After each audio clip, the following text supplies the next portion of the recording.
Un operativo policíaco de revisión en la discoteca News Divine terminó desde el Palacio Nacional.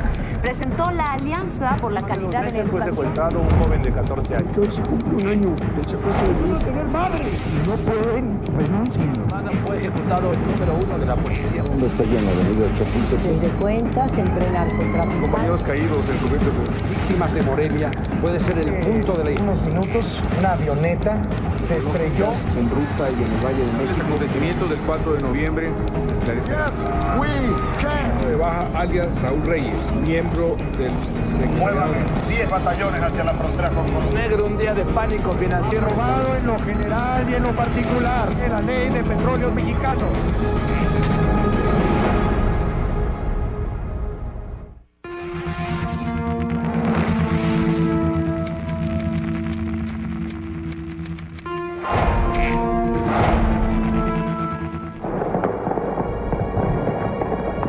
La delincuencia organizada no sabe de límites. Los niños con las manos en alto vienen a decirle a las autoridades pues que no es del todo exacto el discurso de que este año fueron 5.500 muertos porque se están matando entre las bandas, ¿no? Es un asunto de la sociedad y que a cualquiera nos puede tocar. Fue terrible ver a aquellos niños con las manos en alto. No sabían qué pasaba, pero sabían que estaba pasando algo más. ¿Pero qué haces como mamá si tu hijo te dice no quiero ir a la escuela porque me da miedo que haya otra vez balazos? ¿Qué le respondes a un niño cuando te dice eso?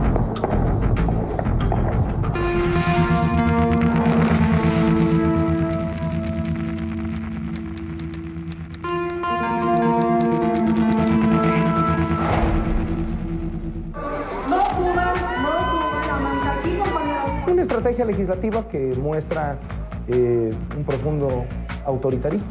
Fue un triunfo para López Obrador porque primero se contuvo en aquel periodo ordinario la aprobación de la reforma. Segundo, se convocó aquellos debates en el patio del Senado. Nadie puede tomarse el derecho de secuestrar a las instituciones. Pero al mismo tiempo se logró, cuando se aprueba, algo que parecía imposible. Lograr un acuerdo mayoritario, abrumadoramente mayoritario, en el Congreso de la Unión para aprobar una reforma que era imposible.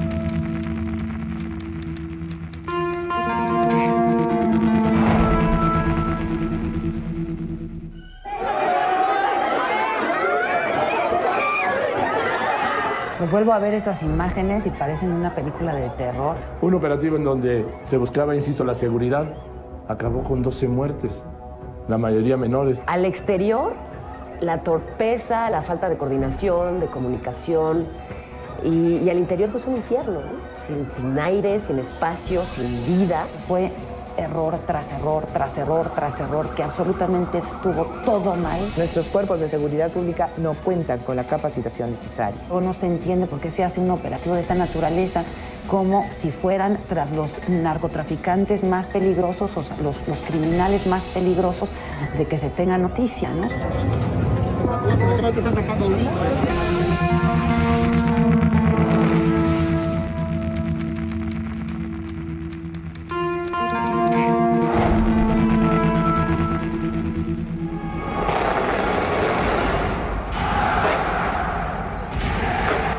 Maravilloso, maravilloso. La evidencia, por si a alguien le hacía falta, de que ya hay una nueva potencia y no se llama Estados Unidos, se llama China. Y lo que le falta.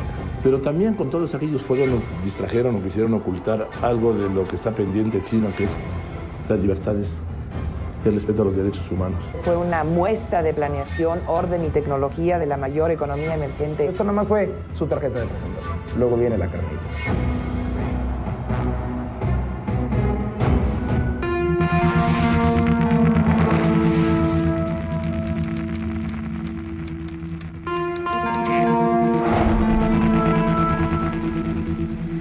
Es la expresión del hartazgo, de la desesperación, del miedo. Son miles de voces al unísono, no más violencia. Ha generado una ola que se sostiene.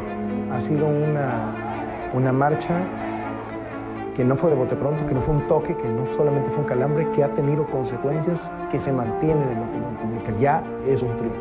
La exigencia al gobierno, a las autoridades, de acabar con la violencia, con la inseguridad, es algo que debe ir más allá de una marcha. tiene que ser una actitud permanente de la sociedad.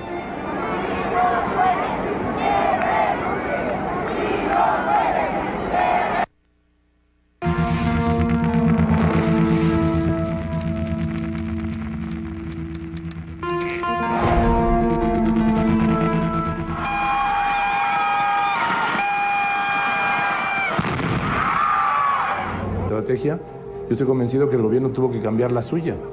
No lo sé porque todavía no lo he registrado, pero ante un cambio de estrategia en una guerra del enemigo, la otra parte tiene que cambiar la estrategia. No solo es un quebranto a la ley, sino que atenta contra la integridad y la vida de muchísimos inocentes.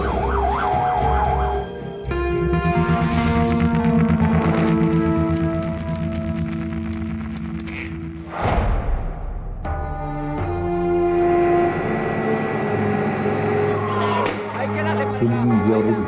Que tristemente mueren 16 personas, todas ellas muy importantes.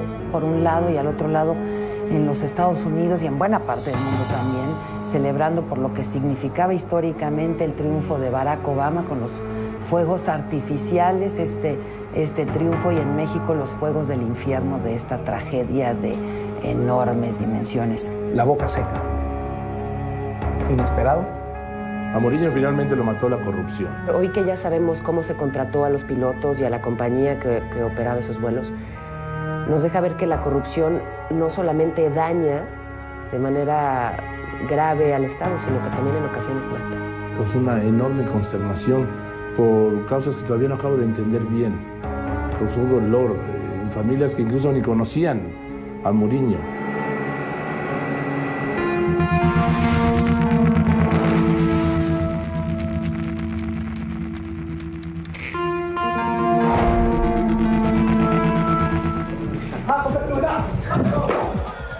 La patada que lo termina de sacar.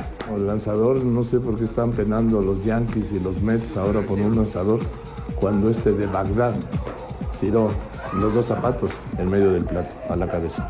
Este hombre que llegó a Irak para mostrarle al mundo que tenía armas de destrucción masiva, y resulta que las armas que hay en Irak son zapatos. Hay incidentes como este que se convierten en juicios históricos, y además en juicios históricos sumarios. Ahí lo dejaría. El conflicto de Colombia por las FARC con Ecuador y Venezuela.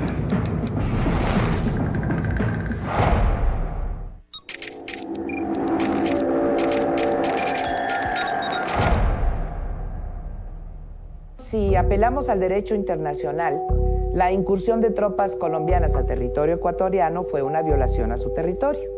El ataque a la base de las FARC en territorio de Ecuador no se justifica bajo ninguna circunstancia.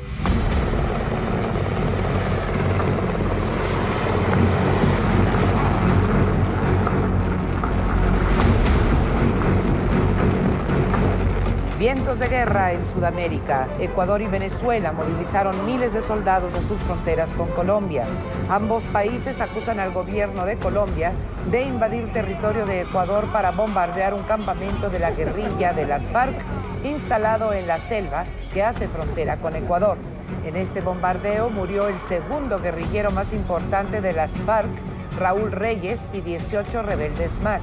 Varios combatientes de las FARC resultaron heridos, entre ellos una guerrillera mexicana, estudiante de filosofía, según revela el gobierno de Quito. Quiero comunicarle al país que en una operación conjunta de las fuerzas militares y la Policía Nacional fue dado de baja alias Raúl Reyes, miembro del secretariado de las FARC, y este es el golpe más contundente que se le ha dado a ese grupo terrorista. Hoy hemos dado otro paso en la dirección de derrotar la farándula del terrorismo sanguinario. No se hagan matar chimbamente. Ya por el que queríamos ya lo encontramos, hermano. Ya ustedes no son blanco para nosotros. Pero este gobierno, el gobierno ecuatoriano, no va a permitir más ultrajes del gobierno colombiano. Y vamos a ir hasta las últimas consecuencias. Presidente Uribe, piénselo bien. No se le vaya a ocurrir hacer eso por aquí, por estos lados, presidente Uribe. no se le vaya a ocurrir, porque sería algo sumamente grave y sería causus bellis, causa de guerra, una incursión militar en tierra venezolana. Ministro de Defensa, muévame 10 batallones hacia la frontera con Colombia, de inmediato.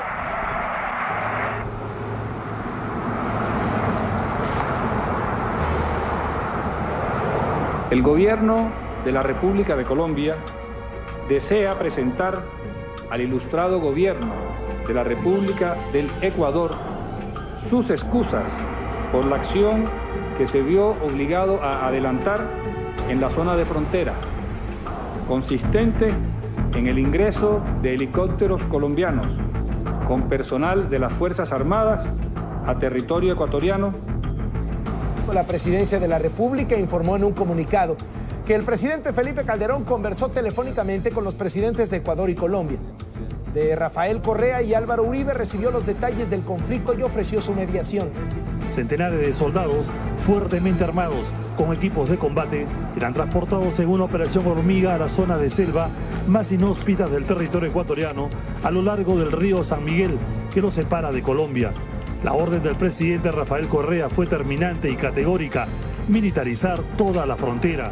Esta noche permanece en el Hospital Militar de Quito la mexicana que sobrevivió al ataque colombiano del sábado en territorio ecuatoriano. Hoy se confirmó que se trata de la joven Lucía Andrea Moret Álvarez, estudiante de Filosofía y Letras de la UNAM. Y es que Ecuador defendió con estas imágenes su tesis avalada por la comunidad internacional que Colombia violó la soberanía de su territorio. Unanimidad, por aplauso, por aclamación. La Organización de Estados Americanos aprobó por unanimidad una resolución de 3 puntos que reconoce el ataque e incursión militar colombiana a Ecuador que evitó condenar.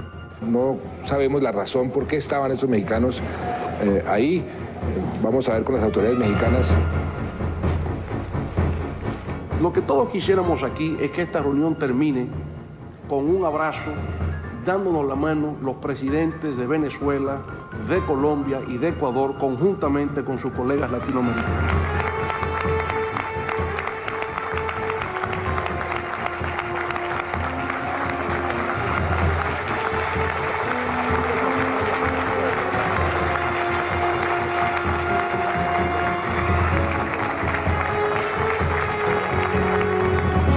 Registramos también el compromiso del presidente Álvaro Uribe en nombre de su país de que estos hechos no se repetirán en el futuro. Bueno, pues luego de los escarceos entre los presidentes Uribe de Colombia y el presidente Correa de Ecuador, la oportuna acción diplomática de la OEA y el Grupo de Río logró calmar los ánimos y se desactivó la crisis, afortunadamente. Ecuador confirma la muerte de 4 mexicanos por el bombardeo de Colombia en un campamento de las FARC. Nosotros no sabíamos que allí había la presencia de estos jóvenes mexicanos. Yo deploro la muerte de estos jóvenes, pero también deploro que haya juventud vinculada con el grupo terrorista de la FARC. Derechos del pueblo, del imperio. He dicho, ¿por qué son terroristas? Primero, ellos no estaban en este campamento de los terroristas de la FARC en cumplimiento de una misión humanitaria autorizada. Segundo, ellos no eran rehenes de la FARC. Tercero, ellos estaban voluntariamente allí. Cuarto, los videos mostrados por las mismas Fuerzas Armadas del Ecuador los muestran a ellos en una relación de familiaridad con la FARC, una familiaridad equivalente a pertenencia a la FARC, a complicidad con la FARC, grupo terrorista.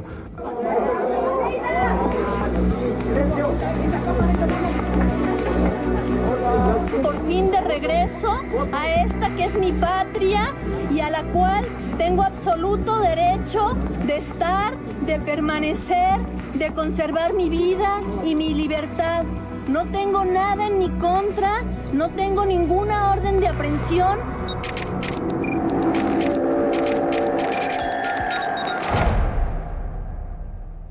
Me parece que el hecho de que haya habido estudiantes mexicanos en ese campamento puso a nuestro país en una posición muy complicada.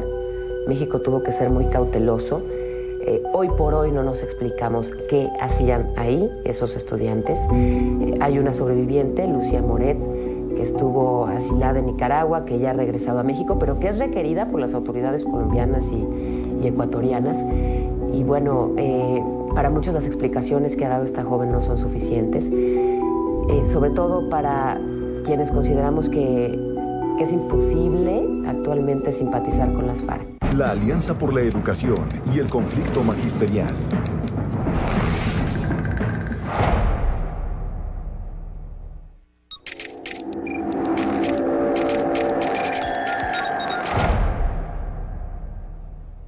El problema estructural más importante que tiene México es la educación. Bueno, hoy el presidente Calderón celebró el Día del Maestro en Palacio Nacional.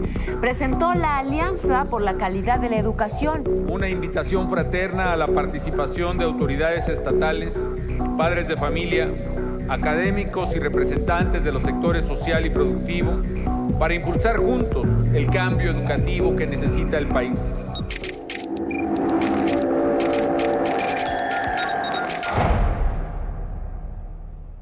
Si logra implementarse en este país, sí puede ser la reforma más importante de este gobierno.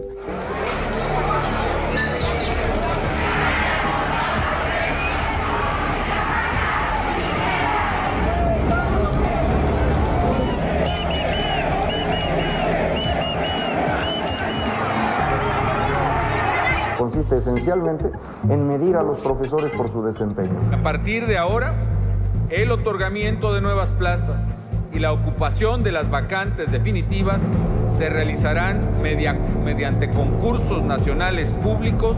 O bien también que mis compañeros algunas veces dicen, es mi plaza y tengo el derecho de dársela a mi hijo, a mi primo, no es propiedad de toda la vida, ¿no? Para muchos profesores es algo normal. ¿Por qué? Porque es una costumbre que viene de años atrás.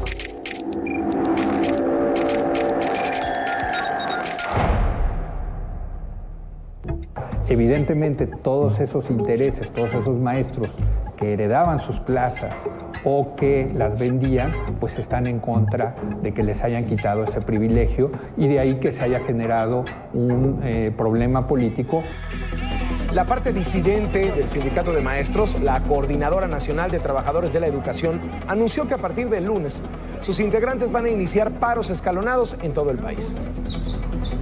El espíritu es que aquellos maestros que sean los mejores, que estén evaluados mejor, sean los que tengan las plazas vacantes y los que ganen más dinero, los que reciban mejores bonos. Y este lunes se realizó el examen nacional de maestros. 83.875 aspirantes fueron evaluados para ocupar las 25,000 plazas disponibles. Fueron 200 sedes en todo el país, 17 pruebas distintas. Este examen forma parte de la Alianza por la Calidad de la Educación. Solo 23,000 maestros pasaron el examen, es decir, el 33%. Los demás, más de 40,000, lo reprobaron. Quieren ser profesores en las escuelas. Esos que reprobaron no cumplen con las condiciones y no lo serán. Prepararse, tendrán que capacitarse y tendrán que volver a presentar el examen. En Morelos, más de 400,000 niños de educación básica llevan 4 días sin clases. Los alumnos de primaria y secundaria de Quintana Roo no tienen clases. Morelos cumplieron hoy 14 días de paro. Policías preventivos de Oaxaca desalojaron a maestros de la sección 22 del sindicato. En Quintana Roo el paro de maestros cumplió ya 11 días. Maestros de Morelos tomaban esta mañana la caseta. También tienen un campamento en el centro histórico de Cuernavaca. Más de 370,000 alumnos de primaria y secundaria siguen sin clases. Hoy cumplieron su 13º día de paro. A los paros de maestros en Morelos y Quintana Roo se suma el de Los Cabos. 15,000 maestros siguen en paro, en protesta. 3,000 escuelas iniciaron hoy cursos con más de 2 semanas de retraso. Además, los maestros saben ejercer presión muy bien. Saben perfectamente que si se van a paro y dejan de dar clases, generan consecuencias muy graves para la sociedad. Maestros de Morelos, de la Coordinadora Nacional de Trabajadores de la Educación, marcharon hoy del Zócalo a Los Pinos, desquiciando el tránsito durante, todo el día. En las cercanías de Los Pinos derribaron una malla instalada por granaderos de la Secretaría de Seguridad Pública capitalina. ¡Y les decimos!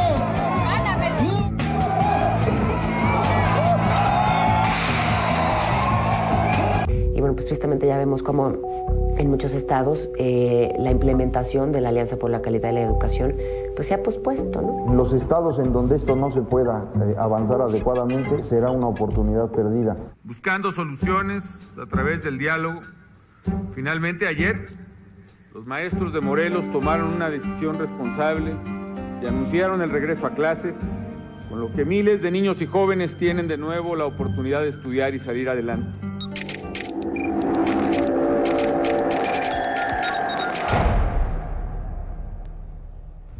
Si logran sostenerse en esto y trascenderlo, amachinarlo, como diríamos comúnmente los mexicanos, será el legado de Felipe Calderón. Pero no puede permitirse a nivel nacional que la alianza fracase, porque eso significaría la incapacidad de México para competir en este siglo y la garantía de que seremos una nación latinoamericana fracasada como tantas otras cosas. Hoy finalmente se normalizaron las clases en Guerrero luego de 30 días de suspensión. Regresaron a los salones 100,000 alumnos luego que los maestros de la CETEG acordaron con el gobierno estatal el aplazamiento de la Alianza por la Calidad de la Educación durante 7 meses. Autoridades y maestros dicen que van a recuperar el tiempo perdido. El éxito para competir en este mundo es la educación. La elección interna del PRD.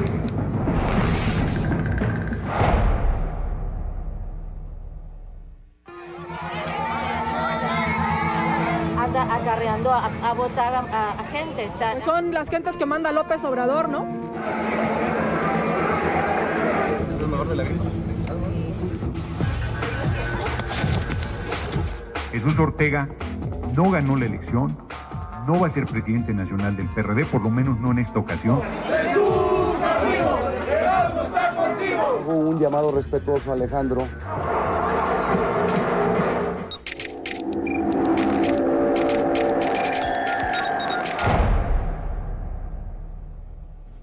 El 16 fue el cochinero y luego a lo largo de 8 meses se encargaron de documentar el cochinero, que es terrible.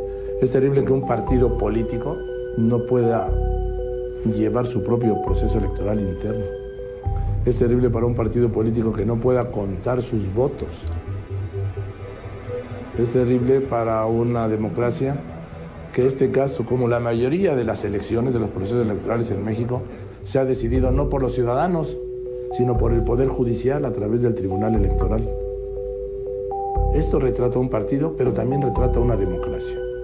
Sí creo que fueron presionados para que, sin contabilizar todos los sitios, sin contabilizar todas las casillas, sin tener todas las casillas y sin cumplir los parámetros establecidos, dieron a conocer los cómputos. Nosotros tenemos información de que Leonel les pidió que dieran los resultados, aunque fueran así de incompletos. Aquí no hay nada que ocultar. Aquí, pese a malas prácticas, a intenciones fraudulentas, ganamos. Ayer por la noche se anunció un acuerdo entre ambos candidatos para destrabar el proceso, pero unas horas antes, este era el nivel de acusaciones entre ambos equipos. 23 entidades federativas, de las cuales en 12 está Jesús Ortega Martínez con el 51.2%, y en las 11 restantes que gana Alejandro Encinas lleva el 48.8% acumulados en estos cómputos.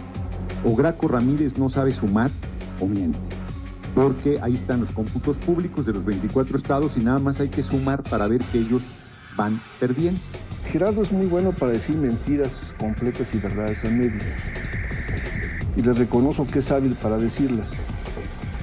Bueno, yo no voy a caer en las provocaciones de Graco Ramírez, porque... Pero sí respondamos algunas cosas, ver, ¿no? Nada más. Bueno, adelante. Denise, por favor, son 2 contra 1, me avisas nada más. No, cuando digo es que no voy a caer en las provocaciones es en los insultos que está planteando mi persona, que me parecen inmerecidos, porque yo puedo decirle cualquier cantidad de adjetivos muy duros y los puedo sustentar con hechos objetivos. Por unanimidad vamos a declarar la nulidad de la elección de presidente y secretario del Secretariado Nacional del Partido de la Revolución Democrática. El Consejo Nacional del PRD nombró presidente y secretaria sustitutos. Guadalupe Acosta Naranjo y Marta Dalia Gastelum quienes ocuparán los cargos hasta que se define el resultado de la elección interna. Más allá de las confrontaciones ideológicas, no es la primera vez que se vive un conflicto interno en el PRD, pero sí es la primera vez que van a recibir 424 millones de pesos en prerrogativas oficiales. ¿No es esta realmente la causa de la pugna por el poder al interior del PRD? No, porque si usted viera nuestras deudas, que yo fui secretario general, viera que tengo las deudas, sabrá que parte importante de nuestros recursos se destinarán a pagar deudas contraídas el año del 2006 en la elección y que con gusto lo estamos haciendo. En sus 19 años de vida del PRD no ha podido desarrollar las instituciones partidistas para procesar los conflictos internos. En particular, el PRD a lo largo de su historia ha tenido terribles problemas para elegir a su presidente nacional. Es el ciudadano Jesús Ortega Martínez. Se hizo justicia. Cerramos este capítulo. Difícil, complejo, tortuoso en muchos sentidos.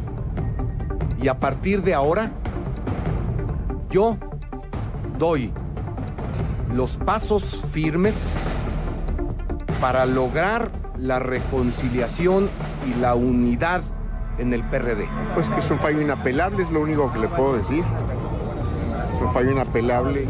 Y aquí he asumido una decisión estrictamente personal, que no va a darle satisfacción a algunos, pero que está pegada plenamente a mis convicciones. Renuncio a la Secretaría General del Partido de la Revolución Democrática. Y ayer domingo Jesús Ortega rindió protesta como nuevo presidente nacional del PRD luego de 8 meses y medio de la elección interna. En su discurso, Jesús Ortega llamó a la unidad, sobre todo a reformar a fondo, dijo, al partido. Sí, protesto. Los convoco para que iniciemos de inmediato una profunda y radical reforma del partido. El PRD ha tenido problemas con sus elecciones internas, hace mucho que no logra tener una buena elección. En esta de 2008, pues se tardaron 8 meses en resolverla, utilizando todo tipo de mecanismos, incluso la última instancia que fue el Tribunal Electoral. El PRD pues prácticamente termina roto el 2008. Me parece que una declaración de este miércoles de Graco Ramírez corrobora lo aquí expuesto. Dice que las disculpas que hemos visto promover en un spot del dirigente nacional del PRD, Jesús Ortega, por el cochinero de marzo, sirven además para pintar una raya, dice Graco Ramírez, con lo que representa el López Obradorismo. Que votaste por el PRD y no supimos unirnos del todo. Una disculpa también a ti por hacerte sentir que los políticos viven dividiendo. Pero hay un nuevo espíritu en el PRD. Trabajamos con los otros partidos para lograr la reforma. Y seguiremos trabajando por tu país. Porque reformar es volver a creer. Este es el nuevo espíritu del PRD. Se encargaron las dos facciones del PRD de romperle el alma al PRD. En efecto, hay un sentimiento de todo lo que Andrés Manuel nos lo dio, Andrés Manuel nos lo quitó. Es decir, ese PRD de 34% ya está otra vez en 15%, que es su nivel habitual, pero yo creo que la contribución de los no López Obradoristas es también determinante en la debacle del partido. Para desgracia del PRD, lo que vimos es una muestra de que no se pueden poner de acuerdo los perredistas, de que se hacen fraude entre ellos. Y bueno, pues eso creo que le va a costar electoralmente al PRD en las próximas elecciones del 2009. La reforma petrolera.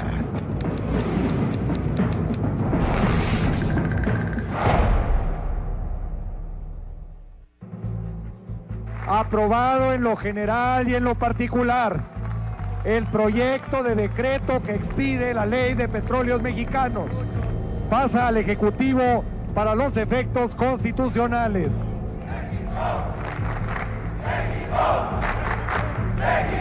Orden del día. La Cámara de Diputados aprobó la reforma energética sin cambio alguno de cómo la envió el Senado y la turnó al Ejecutivo para su publicación.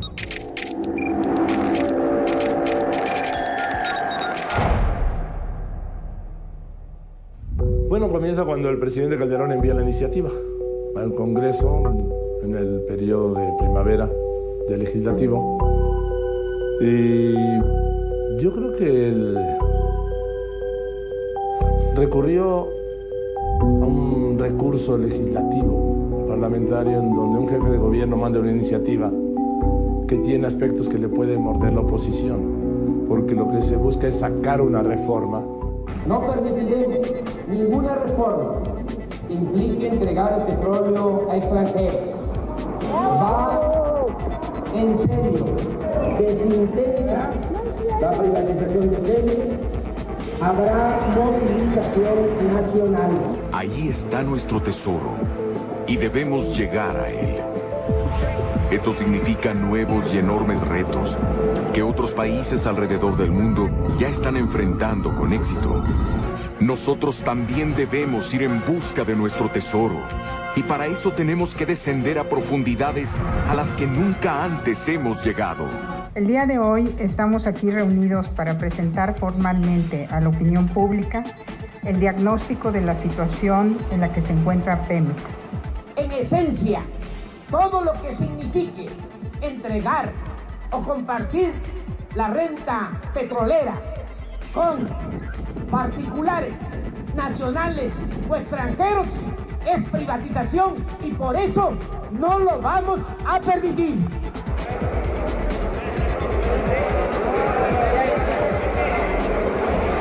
El día de hoy, en uso de las atribuciones que me señala la Constitución General de la República, presenté ante el Congreso de la Unión una propuesta de reforma para aprovechar al máximo el potencial de nuestra industria petrolera y fortalecer a Petróleos Mexicanos.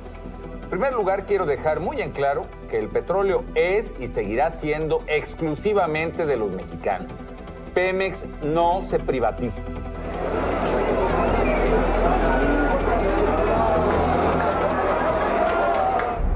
Legisladores del PRD, PT y Convergencia toman la tribuna del Senado, clausuran la Cámara de Diputados, secuestran al Congreso e impiden el debate de la reforma energética. A partir de este momento, se inicia la resistencia civil pacífica. Les pido a los compañeros, por favor, nos dejen continuar con la sesión. ¡No están solos! ¡No están solos! ¡No están solos!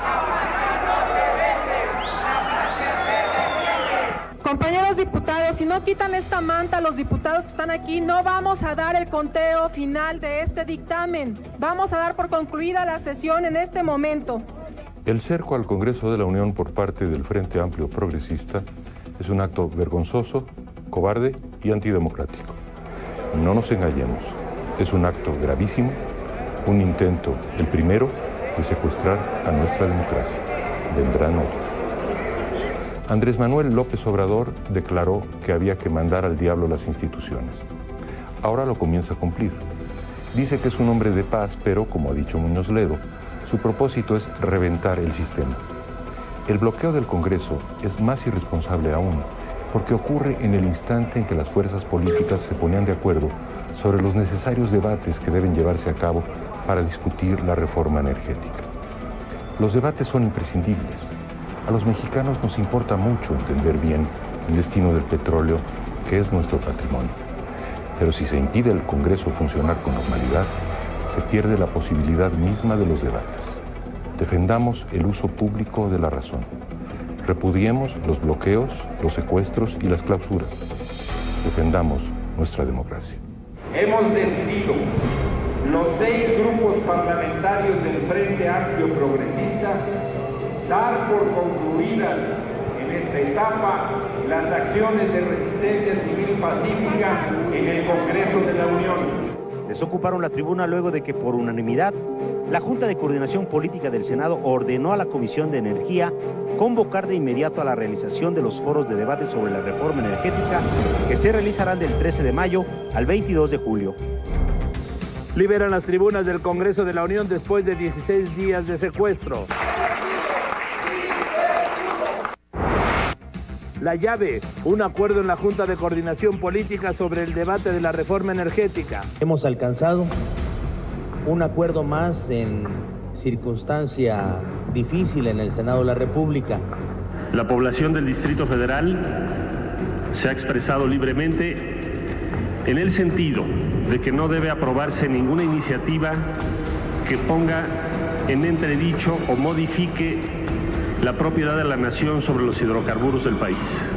Hago entrega formal de la iniciativa con proyecto de decreto que crea, adiciona, modifica y deroga diversas disposiciones en materia del sector energético nacional. Muy buenas noches. El Senado de la República, sesionando en una sede alterna, aprobó hoy la reforma energética.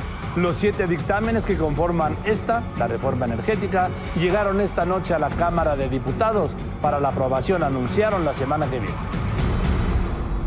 Pido orden, por favor. Manténgase el orden entre los senadores. Porque hemos luchado por cambiar a Pemex, porque hemos luchado por no privatizarlo. Después de la expropiación petrolera, nunca había habido una reforma de tal profundidad para el Pemex del futuro.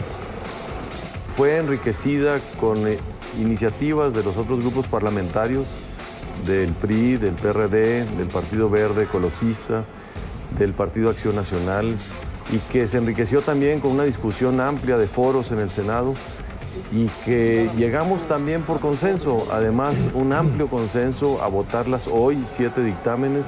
Son 10 leyes las que se están cambiando y son cambios de fondo. Son cambios en materia de política energética, son cambios para la eficiencia y transparencia.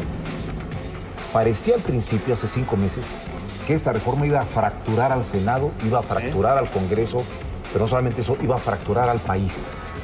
Y después de 5 o 6 meses, tenemos una reforma aprobada que no es menor. Coincido con el senador Manfredo Beltrones, es una gran reforma. Hoy particularmente quiero hacer un reconocimiento a los legisladores del PRD, del Partido de la Revolución Democrática, que también han dado un paso importante en favor de la alternativa del diálogo y de la propuesta. En medio de la mayor crisis del capitalismo en el mundo y en su historia, en México se aprobó la reforma energética. La Cámara de Diputados dio el visto bueno a los 7 dictámenes que la semana pasada el Senado había aprobado. El presidente Calderón la definió como la más importante cirugía a la industria petrolera desde que se nacionalizó Pemex hace 70 años. Se aprobó como se preveía con la protesta de los legisladores López Obradoristas que tomaron las tribunas de la Cámara Baja, pero no lograron impedir que ahí mismo se sesionara. Podemos decir que como partido tuvimos grandes logros. Es más importante, sin duda, fue eliminar los elementos más privatizadores de las iniciativas del Ejecutivo. Además, conseguimos que se diera a Pemex autonomía técnica, presupuestal y de gestión. No hay reforma al 27 constitucional, no hay contratos de riesgo, no hay privatización de Pemex. Hoy Pemex podrá enfrentar sus retos presentes y futuros con mayor eficacia, al contar con mayores recursos financieros y mayor flexibilidad en su operación.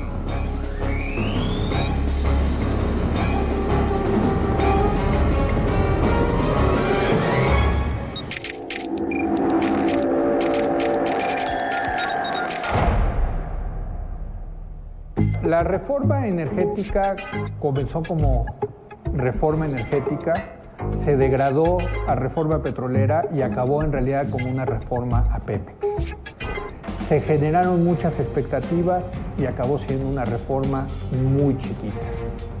Yo soy de los que pienso que no va a resolver esta reforma el problema de fondo, que es México, la producción de crudo en México está cayendo de manera importante. El tema de la reforma de Pemex, curiosamente pienso que lo que salió en sí es poco importante comparado a lo que ocurrió como reconciliación de las fuerzas políticas y como una apuesta de actores fundamentales a que las diferencias se diriman institucionalmente. ¿A qué me refiero? El 2006 dejó una herida clarísima en la sociedad mexicana y en la clase política. Creo que la reforma Pemex fue la oportunidad para que muchos encontraran unas formas de diálogo, de acuerdo, que sobre todo permitieran interlocución entre quienes ya no estaban dispuestos a hablarse. Marginó también a las versiones más radicales de la sociedad, y estoy hablando concretamente del movimiento de Andrés Manuel.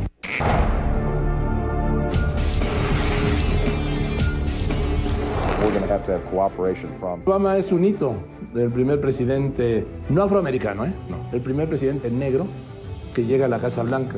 Lo que se recordará dentro de siglos sobre el 2008 será la fotografía de Barack Obama. Obama es la encarnación del sueño de las minorías. Lo que me preocupa con respecto a Barack Obama es que sean tan altas las expectativas y tan complicado el contexto, ¿no? Vamos a ver si ahora es capaz de llevar a los hechos lo que ofreció en campaña.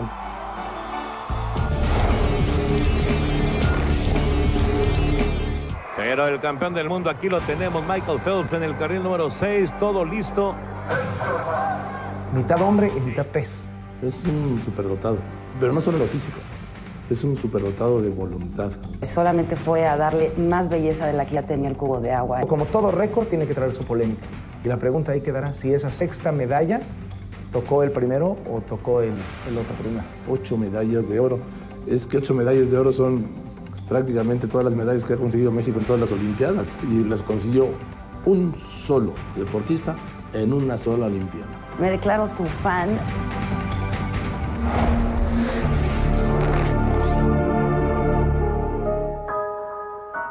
Juan Camilo Murillo se va a convertir en el personaje más emblemático del gobierno de Felipe Calderón. ¿Por qué? Por el modo en el que murió. Me decía uno de sus grandes amigos, un personaje público, me decía, Juan Camilo Mourinho murió como vivió siempre, al límite. Vivió el poder, su juventud, la diversión, el matrimonio, todo lo vivió al límite. Y vivió al límite incluso su muerte.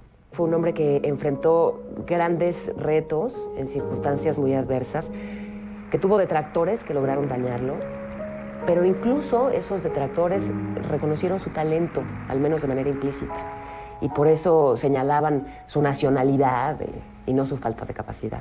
No podríamos entender la presidencia de Felipe Calderón sin la acción política y personal de Juan Camilo Mourinho.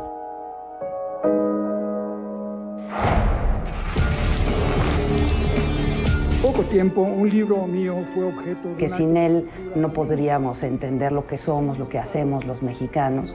Es una gloria de las letras mexicanas, es una gloria de las letras españolas, es una gloria de la literatura mundial y tenemos la gloria de poder hablar con él, de poderlo escuchar, de poderlo gozar, de poderlo abrazar.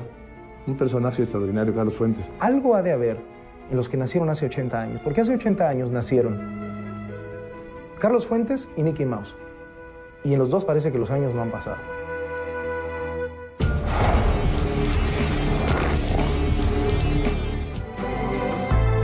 La deportista. Una mujer que gana, se vuelve la número 1 del mundo, pero que además quiere abrir canchas de golf públicas para que deje de ser un deporte elitista, merece toda nuestra admiración. El que ella comparta sus triunfos con los más desprotegidos a través de su fundación es un ejemplo a seguir.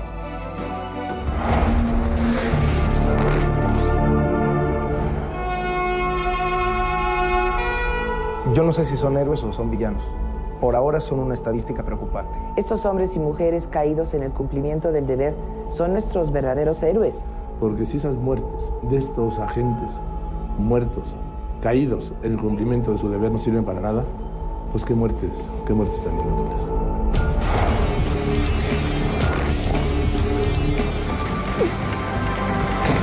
Nos devolvieron la esperanza. Yo creo que nos devolvieron la alegría. Ellos son los tocados por Dios, son los genios que sin infraestructura, sin capacidad, sin interés nacional por el deporte, sin una política de Estado, son los genios, ¿no? Los que pase lo que pase, destacan y se llevan la medalla de oro. Son un ejemplo a seguir por su determinación. Los medallistas de oro olímpicos, nuestros medallistas, son un ejemplo de lo que los mexicanos pueden lograr cuando no se achican. Los medallistas paralímpicos son los gladiadores.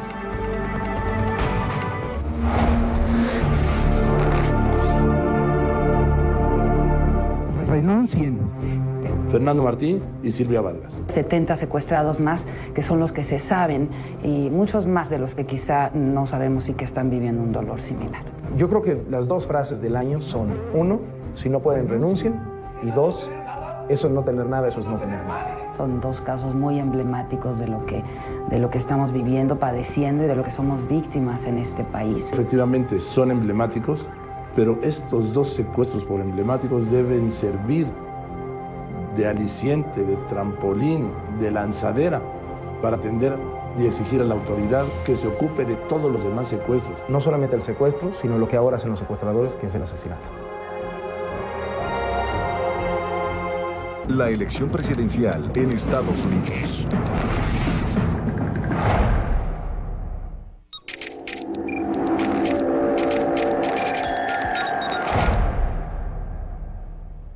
Creo que el tema central del 2008 en Estados Unidos es sin duda la victoria de Barack Obama. Esta tarde comenzó la carrera por la Casa Blanca. En Iowa se celebraron las llamadas asambleas partidarias que marcan la primera etapa del proceso electoral de Estados Unidos. Llegó el supermartes, el día que tradicionalmente define a los candidatos que buscan alcanzar la Casa Blanca. En el supermartes electoral de Estados Unidos no hay ganadores. John McCain se pone a la cabeza de los candidatos republicanos y en el frente demócrata, en una cerrada competencia, Barack Obama pelea a Hillary Clinton, delegado por delegado, colegio electoral por colegio electoral, estado por estado. En Estados Unidos la noticia es que John McCain ya es el candidato republicano a la presidencia de Estados Unidos y que Hillary Clinton está en la pelea. It's been my honor to welcome my friend John McCain as the nominee of the Republican Party. En el bando demócrata la contienda, bueno, está de suspenso.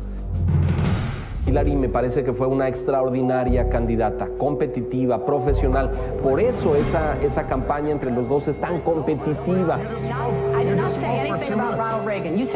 Barack Obama ha hecho historia, se ha convertido en el primer negro en asegurar una candidatura presidencial en Estados Unidos. Tonight I can stand here and say that I will be the Democratic nominee for the president of the United States.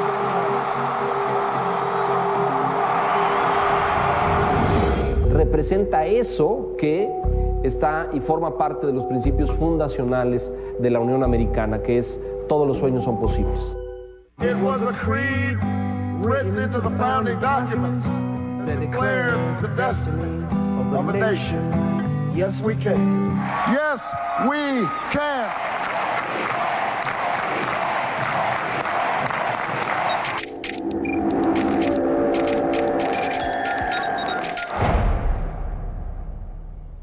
Que despertó la esperanza. Yes, we can. Sí podemos. But the Democratic Party is a family. I am standing with Senator Obama to say, yes, we can. Ha tenido lugar una auténtica fiesta, una fiesta espectacular al estilo de la política americana, donde Barack Obama ha pronunciado su discurso de aceptación de la candidatura. We are here because we love this country too much to let the next 4 years look just like the last 8. Hoy finalmente fue el gran día para John McCain en su convención republicana de Minnesota. McCain aceptó la nominación como candidato a la presidencia de Estados Unidos. Stand up to defend our country from its enemies. Stand up for each other. The beautiful, blessed, bountiful America.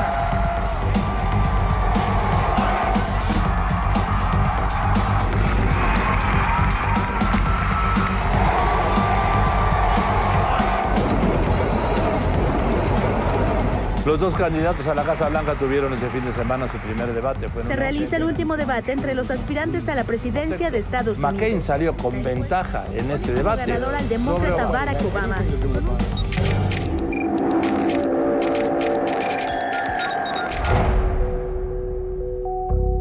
Básicamente la elección de un candidato negro, de un presidente negro en la Casa Blanca. Para mí eso es lo más importante, noticiosamente hablando, ¿sí? Noticieros Televisa desplegó su cerco informativo cubriendo los puntos clave de estas elecciones para llevarle a usted toda la información y en el momento.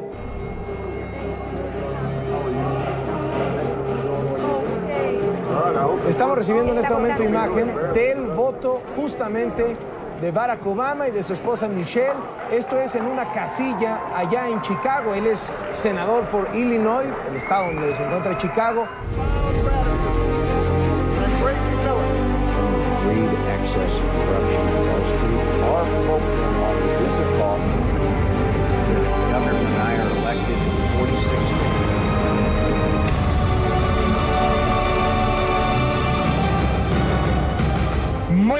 noches, muy buenas noches. Estamos transmitiendo para ustedes en vivo aquí desde Washington. Hoy es el día de las elecciones. Hoy es el día que todo indica un presidente de color, un presidente negro, digámoslo con sus palabras, Barack Obama, se trasladará, se mudará a esta casa el próximo 20 de enero. Las cadenas de televisión de los Estados Unidos están de manera unánime dando a conocer que en este momento sus proyecciones, con base en las encuestas de salida y los conteos rápidos, les permiten determinar que Barack Hussein Obama, el candidato demócrata a la presidencia de los Estados Unidos, tiene 297 votos electorales en la bolsa de los 270 que necesita para convertirse, como lo será, en el presidente número 44 de la Unión Americana, de nuestro vecino del norte. Sí, tenía previsto que se fuera a dar esa misma noche. Deseé, pero no pensé que fuera a ser tan contundente. Tonight, because of what we did on this day, in this election, at this defining moment, change has come to America. El 2008 es también un año en el cual se refrenda que la democracia estadounidense está viva y es vigorosa.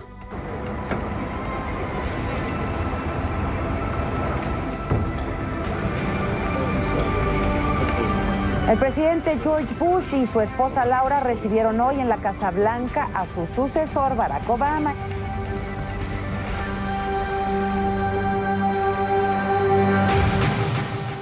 Este es un momento histórico para los Estados Unidos. Se depositan en él una serie de expectativas y de esperanzas que al mismo tiempo constituyen un grave reto y un grave desafío. El desplome del avión en las lomas de Chapultepec.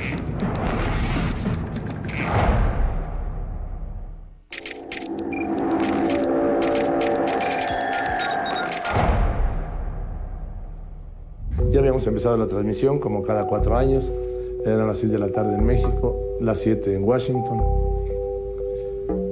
Una elección histórica y de repente la primera información de un accidente aéreo en la fuente de petróleos y en las primeras imágenes y la versión y luego confirmación de que había muerto el secretario de Gobernación, pero aunque no hubiera muerto el secretario de Gobernación, el solo accidente, pues a mí me llevó a decir, ahí estaba Leonardo Kurchenko, y hablé aquí con Leopoldo Gómez y ¿sabes qué? Esto ya se acabó. La noticia está en México. Perdió la vida el secretario de Gobernación, el licenciado Juan Camilo Mourinho.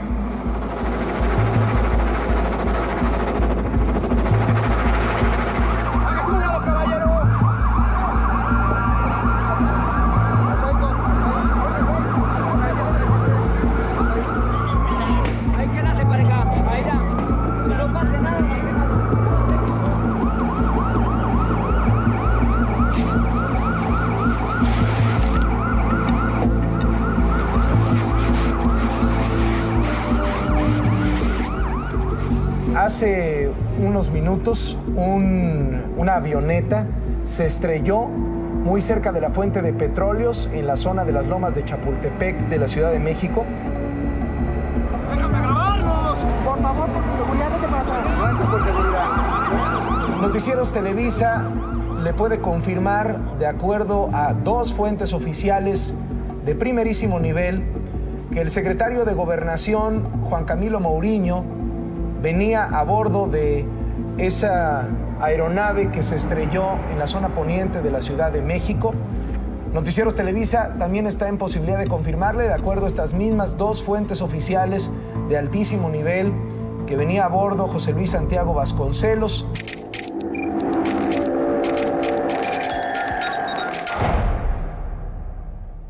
Todo estaba diseñado para una gran cobertura sobre las elecciones de 2008, el triunfo de Barack Obama, la historia, y queda arrasada por un avión que cae en las lomas de Chapultepec, que nos seca la boca, que nos seca la garganta, que nos hace tener que reaccionar.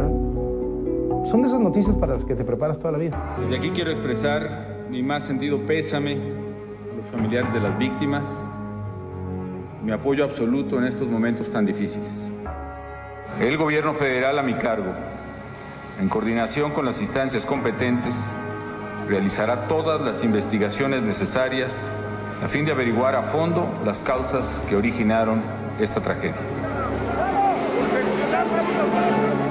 En ningún momento se tuvo mensaje del piloto notificando de problema alguno con la aeronave o con el desarrollo del vuelo. Las condiciones meteorológicas en ruta y en el Valle de México eran buenas, por lo que no se consideran factor en las posibles causas del accidente.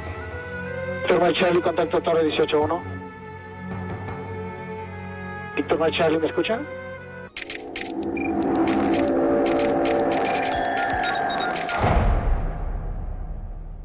Ese evento trágico nos enseñó lo que es el periodismo y nos enseñó lo que es la noticia, porque la noticia que estaba llamada a ser la noticia, no solamente en nuestro país, sino en todo el mundo, eran las elecciones en los Estados Unidos. Soy en las noticias. El Campo Marte fue el escenario del homenaje en honor del secretario de Gobernación, Juan Camilo Mouriño, y de sus 8 colaboradores que murieron el martes en la tragedia aérea de las Lomas de Chapultepec.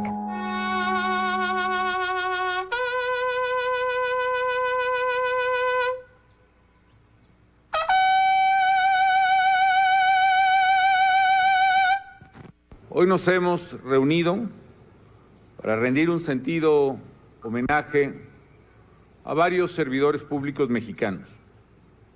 Al licenciado Juan Camilo Mouriño Terrazo, secretario de Gobernación, así como a sus destacados y leales colaboradores que perdieron la vida al caer el avión en el que viajaban.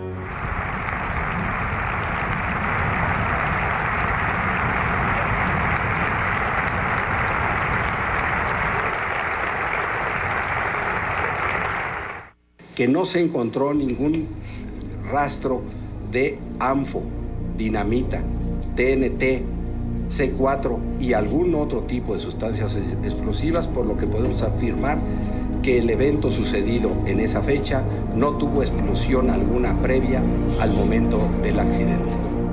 La información que se presenta en este momento refuerza la hipótesis de que la caída del avión fue un accidente. Ayer el Partido Acción Nacional rindió homenaje a Juan Camilo Mouriño. Juan Camilo era un hombre perseverante, invencible, inderrotable.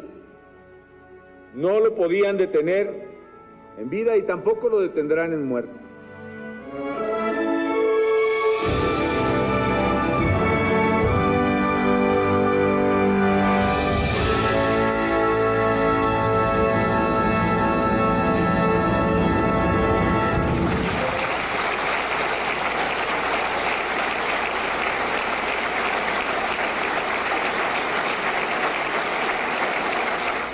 Adiós y hasta siempre, querido Juan Camilo. El gobierno de México no tiene ni el menor interés, ni la menor voluntad de ocultar absolutamente nada, al contrario. Yo quiero que se sepa la verdad y quiero saberla yo mismo, pero evidentemente los elementos con los que se cuenta hasta este momento no permiten afirmar la existencia de otra hipótesis diferente a la de un accidente.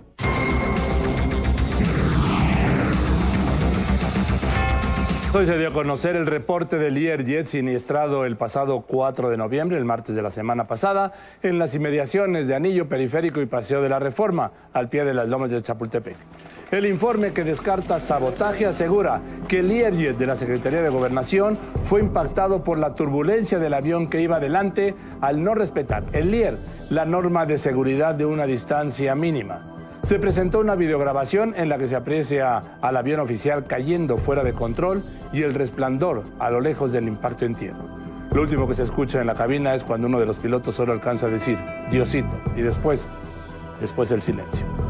El examen de los restos de la aeronave no muestra evidencia de daños o defectos en la aeronave o motores existentes hasta antes del impacto con el terreno, así como tampoco se tiene evidencia de una falla estructural en vuelo.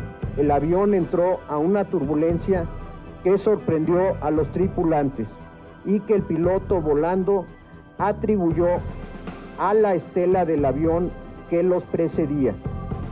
A partir de ese momento, en cuestión de segundos, la situación empeoró. El piloto recurrió al copiloto, quien tenía más experiencia. Este asumió y trató de retomar el control, pero no tuvo tiempo suficiente y se dieron expresiones de angustia, impotencia y desesperación. Finalmente se hizo el silencio. El piloto, órale la turbulencia de este. El copiloto, ay güey. El piloto, ay cabrón. En el ambiental, ¿qué pasó, Moti? 0046 con 18 segundos. El copiloto, ay cabrón. El piloto, ay. El piloto, Álvaro, ¿qué hacemos, Álvaro? El copiloto, expresión ilegible. El copiloto nuevamente, déjamelo. El piloto, tuyo, Álvaro. El piloto, aparentemente, hijos de tu puta madre. El piloto, aparentemente, no, Álvaro. Al mismo tiempo, la alarma del sistema alertador de proximidad contra el terreno, que dice terrain. Aparentemente el copiloto, Diosito, y se termina la grabación. Damas y caballeros, en estos momentos hace su arribo el ciudadano presidente de los Estados Unidos mexicanos. ¿Protesta usted guardar y hacer guardar la Constitución Política de los Estados Unidos mexicanos y las leyes que de ella emanen? Sí, protesto. Si no lo hiciere, que la nación se lo demande. Estoy convencido que el licenciado Fernando Gómez Mont cuenta con las credenciales y la experiencia necesaria para desempeñar el alto cargo que le ha sido encomendado. Aseguró el doctor Telles que encontraron lo que llamó serias irregularidades, hasta falsificaciones en el proceso de licitación y sobre todo en el de las licencias de los pilotos que volaban la aeronave. Y si se confirman responsabilidades atribuibles a funcionarios públicos, actuaremos en consecuencia conforme a la ley. En estos 2 años que se están cumpliendo hoy, que se cumplieron esta mañana, ¿cuál ha sido su peor momento? Bueno, sin duda alguna, el saber la noticia del fallecimiento de Juan Camilo Mourinho, definitivamente. Porque fue primero una tragedia, una sorpresa, un dolor muy profundo, y había que combinar pues la enorme cercanía que teníamos pues con la cabeza fría hasta donde eso fuera posible para enfrentar una coyuntura terriblemente adversa. Ha sido el primer momento, sin duda alguna. Yo honestamente, Joaquín, en el primer momento, como muchos mexicanos, pensé que pudo haberse tratado de un atentado. Era inevitable tener esa hipótesis en la cabeza. Esa misma madrugada estuve platicando con técnicos y funcionarios de aeronáutica civil y del aeropuerto, recolectando todas las evidencias y la información que llegaba al gobierno. Y hacia la madrugada fue asentándose más la hipótesis de un accidente.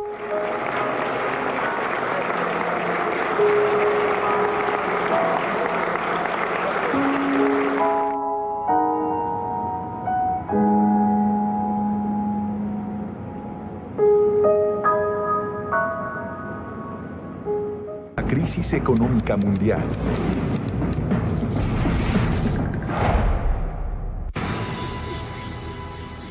Hoy se informó que Estados Unidos ha entrado oficialmente en recesión desde diciembre del año pasado, hace 11 meses.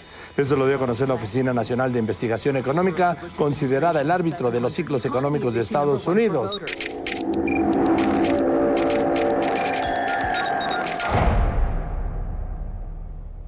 Bueno, como noticia, es noticia de estas noticias del siglo.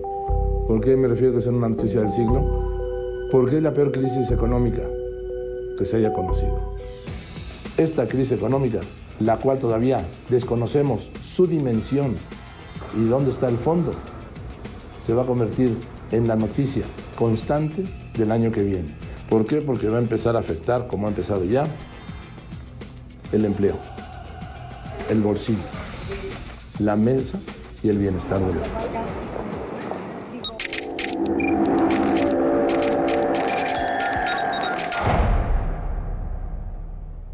esta crisis tiene sus primeras manifestaciones en el sector hipotecario en Estados Unidos, que había sido centro de una euforia muy importante y que a partir de que los precios de los bienes raíces empiezan a caer en la economía de Estados Unidos, las instituciones financieras más expuestas al sector hipotecario, al sector de bienes raíces, empiezan a tener problemas, y esto es lo que vimos en la primera parte de esta crisis financiera en el año 2007, pero realmente es en el 2008 cuando esta crisis ya toma una concepción general en la economía de los Estados Unidos, afectando a todo el sector financiero. Lunes negro, un día de pánico financiero en Estados Unidos que arrastró a todo el mundo a la peor crisis del nuevo milenio y de proseguir a la peor de los últimos 90 años. El derrumbe comenzó con la quiebra del cuarto banco de Estados Unidos, Lehman Brothers, que al no encontrar quién lo comprara para salvarlo de su desastre, se declaró en quiebra y sus acciones se esfumaron, se derrumbaron un 98.8%, es decir, que tenía $100 en acciones, hoy tiene $1.02. Eso vale su acción. Es más, esto más la venta de Merrill Lynch a su archienemigo histórico, el Bank of America, que perdió 21% por esta compra, más el derrumbe de la principal aseguradora AIG, que perdió el 61% por los problemas que anunció. Todo esto llevó al sistema financiero de Estados Unidos, más lo que venía arrastrando, a una de las jornadas más negras de su historia, arrastrando a su vez a todos los mercados del mundo y llevando su índice a perder más de una cuarta parte de su valor. We expect banks to increase their lending over. There are some signs. The statement also notes the agency's expectations. Esta noche en el noticiero, debacle financiera mundial. Los republicanos rechazan el plan Bush, derrumban todos los mercados. Nunca habían perdido tanto Wall Street. La bolsa mexicana de valores tampoco. ¿Qué es lo que sigue? Desde aquí se vivió pues, claramente con angustia en aquellos días, porque sabíamos que era algo que tenía que ocurrir, pero en la medida que no ocurriese, digamos, los daños que se van generando en las expectativas y en la economía son daños que nos afectan y nos van a afectar mucho más de aquellos pocos días en los que se retrasó el paquete de asistencia al sistema financiero. Yo creo que tal vez la manera en que trató de pasarse esto en una primera instancia generó, sobre todo en medio de un periodo electoral en Estados Unidos, una complicación que tal vez sus autores no la vieron de inicio, y básicamente lo que hicieron entonces fue en la segunda vuelta atender mucho mejor estas inquietudes de la sociedad reflejadas en el legislativo, y claramente en el segundo intento este paquete ya pasó. Los mercados bursátiles del mundo cerraron hoy, por fin, la peor semana de la historia en medio del pánico, la incertidumbre y el desplome de las bolsas a niveles de hace 5 años. En México el peso registró una fuerte devaluación y muy temprano se vendía en 14 por dólar. Ante esto, la Comisión de Cambios intervino con 2 subastas extraordinarias de $3,000 millones cada una, subastas adicionales a la programada para hoy de 400 millones. De este modo se subastaron un total, hoy, en México, de $6,400 millones, con lo que se logró detener la depreciación del peso y bajar la paridad de 14 a 13 por dólar. El objetivo del programa que hoy anuncio, el programa para impulsar el crecimiento y el empleo, es proteger precisamente el crecimiento de nuestra economía y sobre todo defender los ingresos y el empleo de las familias mexicanas, en especial de quienes menos tienen. En concreto, estoy proponiendo al Congreso, informando a los mexicanos, la puesta en marcha del programa para impulsar el crecimiento y el empleo, el cual consta de 5 medidas. Primero, busca desde luego ampliar el gasto público, particularmente en materia de infraestructura, para poder estimular el crecimiento. Segundo, busca cambiar las reglas en el ejercicio de ese gasto en infraestructura por parte del sector público para poder agilizar su ejercicio. Tercero, propongo y anuncio el inicio de la construcción de una nueva refinería en el país. Cuarto, el lanzamiento de un programa extraordinario de apoyo a las pequeñas y medianas empresas en México. Y quinto, un nuevo programa de desregulación y desgravación arancelaria para hacer más competitivo el aparato productivo nacional.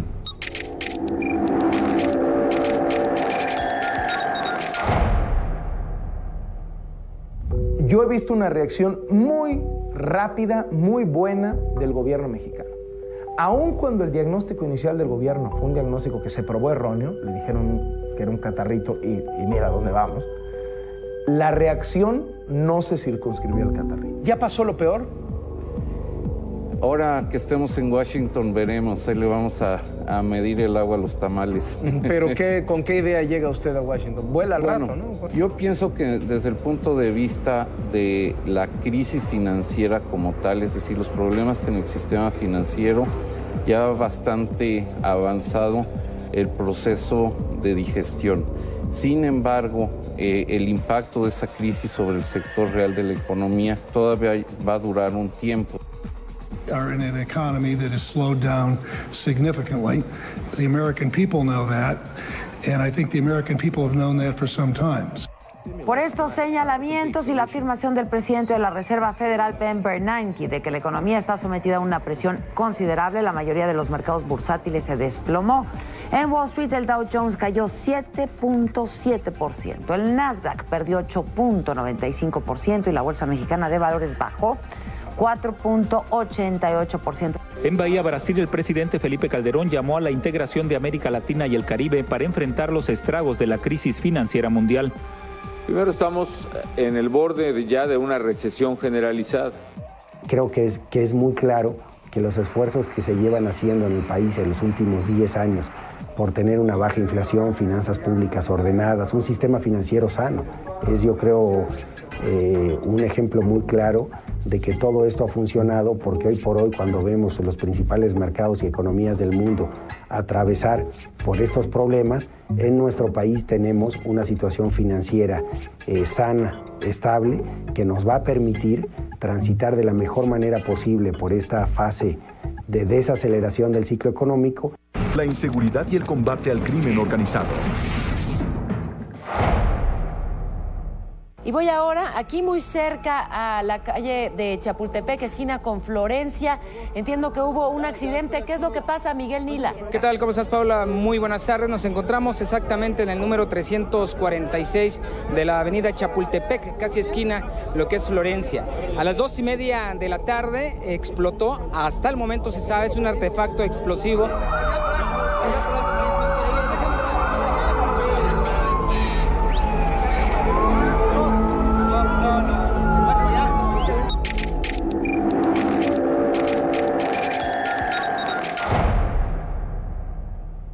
Yo creo que nos dejó ver hasta dónde están dispuestos a llegar los delincuentes para atacar a las autoridades. Escuché la detonación, se cimbró todo. Se puede decir que es un artefacto explosivo de fabricación casera, probablemente activado con un celular, y probablemente se trate de pólvora. El objetivo, nos dicen, es un director de la Secretaría de Seguridad Pública. Se contrató, por decirlo así, o se reclutó a un grupo de delincuentes de la ciudad, de diferentes puntos de la ciudad, vinculados fundamentalmente a actividades de narcomenudeo. Y que un sujeto al que apodan el patrón, que vive en Sinaloa, es quien podría ser el que dio la orden para llevarlos a cabo. Una bomba estalla en la avenida Chapultepec y el narcotráfico es el responsable de este monstruoso amago. Siguen preguntas. ¿Es sustentable la creencia de que nada pasa si solo se matan entre sí los delincuentes?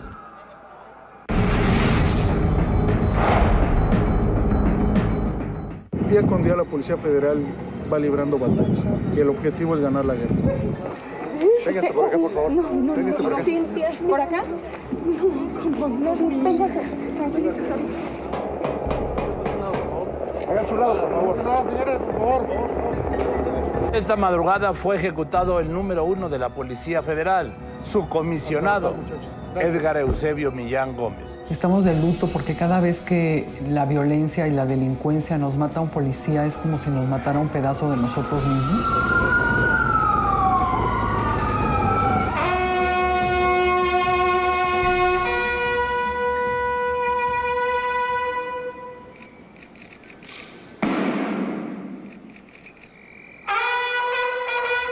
Por todos nuestros compañeros caídos en el cumplimiento de su deber, por los miles de profesionales de la seguridad al servicio de la nación, héroes anónimos que cada día enfrentan el crimen, por nuestros niños, por nuestro país. ¡Policía Federal! Los hechos se registraron cuando el comisario Edgar Millán entró a su domicilio y encendió la luz de la sala. En el lugar, Ramírez Báez disparó en repetidas ocasiones 2 armas de fuego. Tenemos varias líneas de investigación y todo está apuntando a el trasiego de droga en el Aeropuerto Internacional de la Ciudad de México. Ya están en el reclusorio oriente de la Ciudad de México los 6 implicados en el asesinato del comisionado de Seguridad Regional Edgar Millán, entre ellos el autor material Alejandro Ramírez. El policía Edgar Millán Gómez fue parte del equipo de seguridad del Estado que combatió a secuestradores en la década de los 90. Lamento su muerte como la de tantos mexicanos, miles ya caídos para librar a nuestra patria de delincuentes. No es momento de pánico o desesperanza, de señalarnos con el dedo el uno al otro. El enemigo está afuera. No sabemos qué pasará.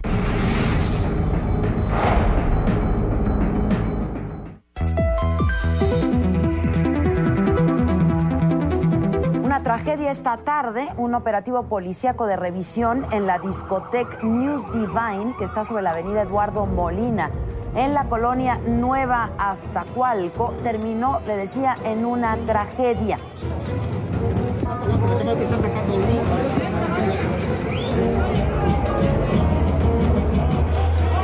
Vamos a desalojar el lugar, por favor. El viernes, entrada gratis, por favor. Gracias. Es una filmación dentro del lugar de los hechos y que establecen la primera responsabilidad al dueño de este antro cuando incitó a la gente a que saliera. Cuando los de la policía empezaron a agredir a la gente.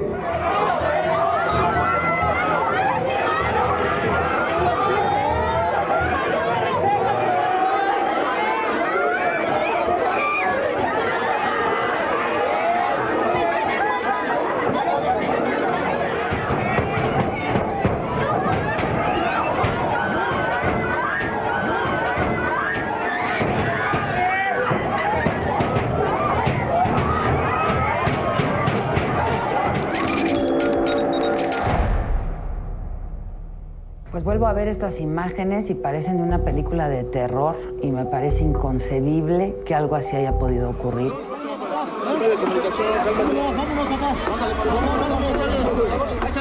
Nos decían, agachen la cabeza y el que la alce, les vamos a partir su madre, y nos decían muchas groserías. El médico nos hizo a que nos desnudáramos para vernos, para vernos los golpes.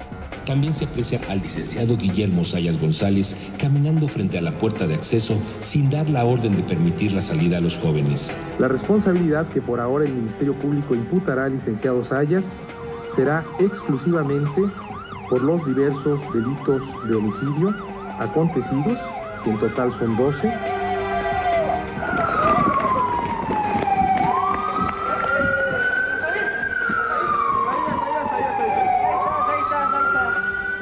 Teatro montado en mi contra para administrar los daños que se hace el señor procurador. Joel Ortega Cuevas, Rodolfo Félix Cárdenas y Francisco Chiguín Figueroa tienen cuando menos una responsabilidad ética ineludible. He aceptado la renuncia del secretario de Seguridad Pública, que el señor procurador, después de conocer también el informe que el día de hoy se ha rendido respecto a investigaciones, me ha puesto a disposición su renuncia también. ¿Será posible que después de las muertes en esta discoteca, la policía de la Ciudad de México mejore la capacitación de su personal? ¿Podemos aspirar a tener alguna vez una policía de primer mundo en nuestra capital? ¿O seguiremos viendo la misma película? Ineptitud criminal de la policía, el castigo de algunos culpables y ya. Hasta la próxima, hasta que haya otra tragedia.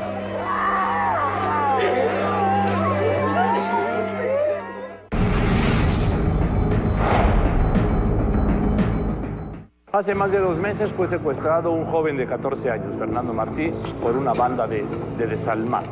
No puede ser que vivamos permanente y eternamente víctimas del secuestro. Así no se puede vivir. Hoy sabemos que el jefe de la banda conocida como La Flor es el señor Sergio Humberto Ortiz Juárez, alias El Apá, el Yello, el comandante o el jefe. También se encuentra detenida con el carácter de arraigada la señora Lorena González Hernández, quien hoy se sabe se encargaba de la logística y operación del falso retén con el que se ejecutó el secuestro. Y reconozco plenamente, a pesar de que ella portaba lentes y gorra, sus rasgos físicos totalmente de su cara. Policías federales llevaron este fin de semana a un reclusorio hospital de Morelos a Sergio Humberto Ortiz Juárez, alias El Apá, este hombre señalado como líder de la banda de secuestradores de La Flor. Su traslado se debió a garantizar su seguridad y su estado de salud. El Apá está acusado de 11 secuestros, entre ellos el del joven Fernando Martí, así como de 3 asesinatos y 2 robos. Otros 5 integrantes de la misma banda fueron llevados al Centro Federal de Readaptación Social número 4 en Tepic, Nayarit. Tenemos que eliminar una cosa, es una palabra en este país, Joaquín, se llama impunidad. La impunidad en este país es total y eso invita, exhorta a la delincuencia. Muy buenas noches. El Consejo Nacional de Seguridad Pública, reunido hoy en Palacio Nacional, aprobó por unanimidad el Acuerdo Nacional de Seguridad, Justicia y Legalidad. Es fundamental que el ya basta expresado por la ciudadanía lo sepamos traducir en acciones concretas que restituyan la confianza en nosotros y en las policías encargadas de cuidarnos. Debemos frenar a la delincuencia y un primer paso es sacarla de nuestra propia casa. Señores, si piensan que la vara es muy alta, si piensan que es imposible hacerlo, si no pueden, renuncien. Este es un servicio informativo especial para usted de Noticieros Televisa.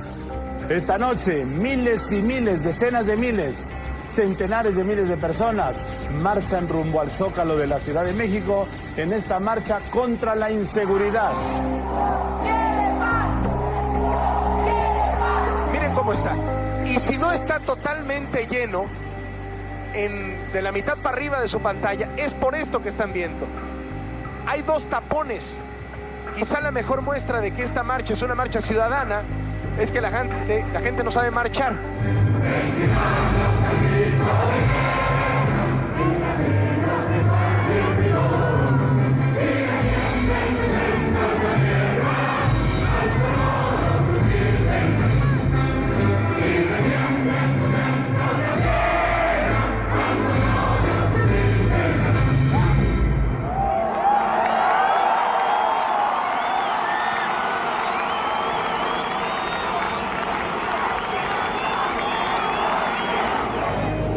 Condena a la impunidad y a la corrupción no solo es legítima, es un severo reclamo hacia las autoridades para que más allá de banderas políticas o diferencias partidistas, nos pongamos de acuerdo, nos unamos en el combate a la delincuencia y corrijamos de raíz precisamente la impunidad que la hace posible. 4 años después de la gran marcha en contra de la inseguridad, podemos afirmar que hubo mucho ruido, pero pocas nueces. Las altas tasas de homicidios persisten. Los secuestros han regresado con fuerza. El lamentable caso de Fernando Martí fue la gota que de nuevo derramó el vaso. El presidente Felipe Calderón aseguró hoy que su gobierno no ha cerrado los ojos ante la inseguridad, que hay avances, dijo, pero que la cifra de secuestros sigue siendo alarmante e inaceptable. Esta declaración la hizo al hacerse un primer corte de caja a los casi 100 días, 99, 100 se cumplen mañana, de la firma del Acuerdo Nacional por la Seguridad, la Justicia y la Legalidad.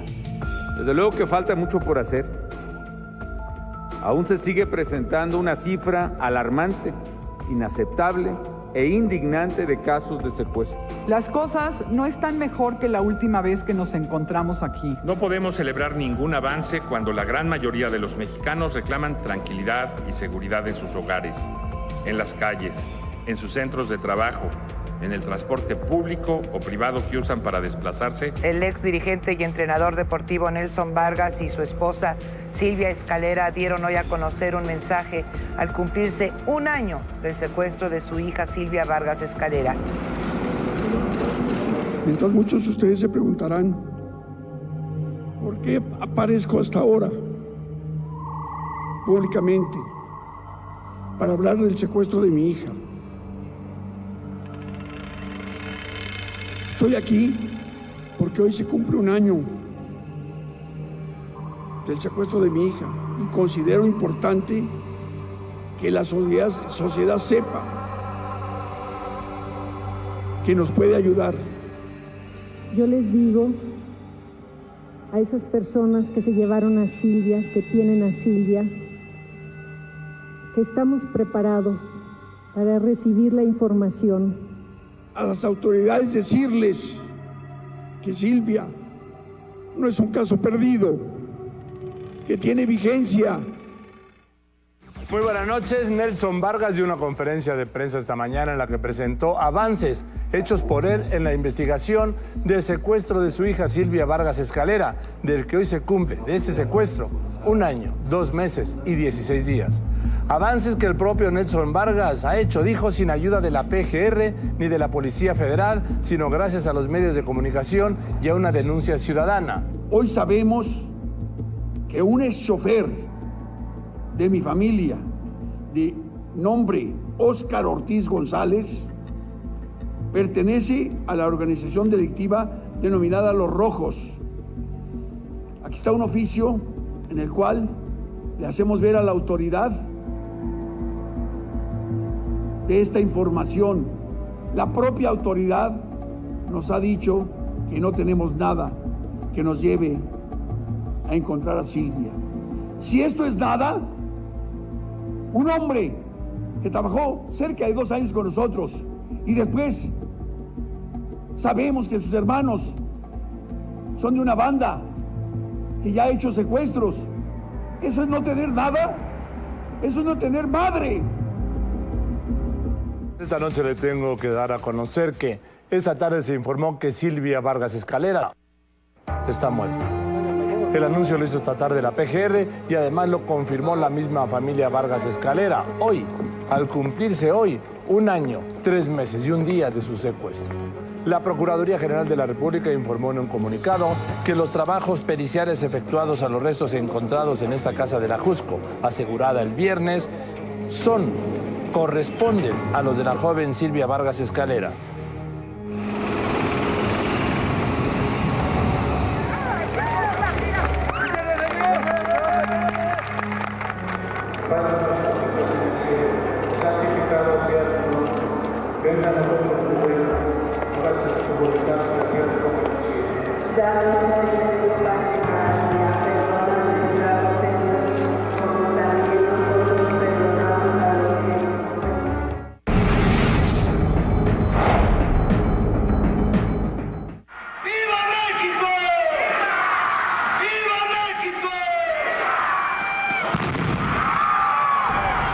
¿Cómo le va? Muy buenos días. Le damos la bienvenida a Primero Noticias en un 16 de septiembre que no tiene nada de puente y tampoco tiene nada de festivo después de lo que sucedió anoche entre la población civil durante el grito en una de las ciudades más cercanas al corazón de todos los mexicanos, que es Morelia, Michoacán, cuando 2 artefactos explosivos, le repito, en medio de la población civil, constituyeron un ataque del que no se tiene recuerdo en la historia reciente de nuestro país.